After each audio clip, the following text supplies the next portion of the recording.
Noong 1799, sa isang tahimik na farm sa Cabarrus County, isang 12-year-old na bata na nagngangalang Conrad Reed ang nakakita ng isang napakalaki at kakaibang bigat na bato habang naglalaro malapit sa isang creek.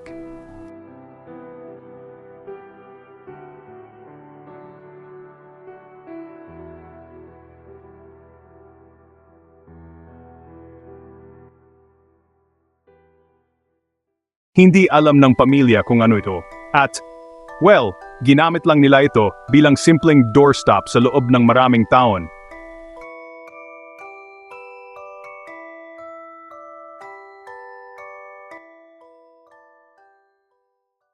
Hindi nila nalaman ang totoo hanggang sa suriin ito ng isang jeweler. Ang bato pala ay isang solid gold nugget na tumitimbang ng halos 17 pounds, isa sa pinakamalaking natagpuan sa United States.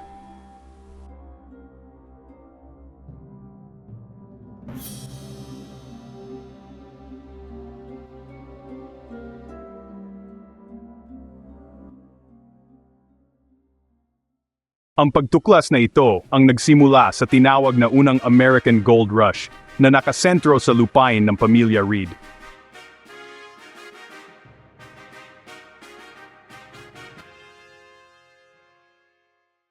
Di nagtagal, nagsimulang maghanap ang mga kapitbahay at prospectors sa mga kalapit na ilog at lupa, at nakatuklas pa ng mas maraming gold deposits sa buong rehiyon.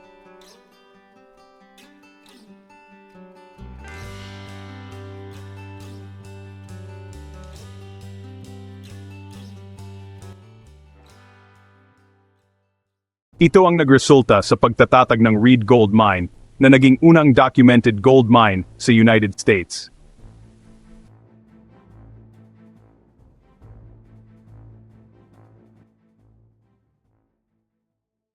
Sa loob ng ilang dekada, nanatili ang North Carolina bilang pangunahing pinagmumulan ng ginto ng bansa bago pa man ang mas sikat na gold rushes sa California.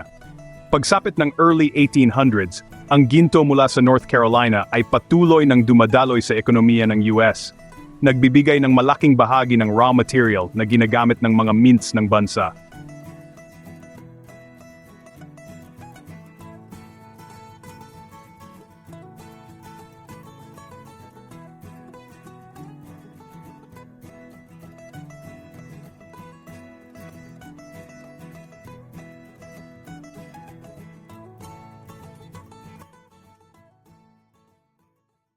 Ang lokal na boom na ito ay nagpatuloy hanggang sa pagtuklas ng ginto sa California noong 1848 na naglipat ng atensyon ng bansa patungong kanluran.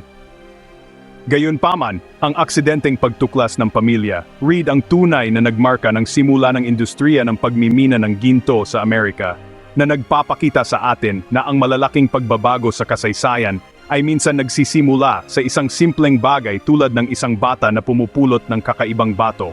#GoldRush, #HistoryFacts.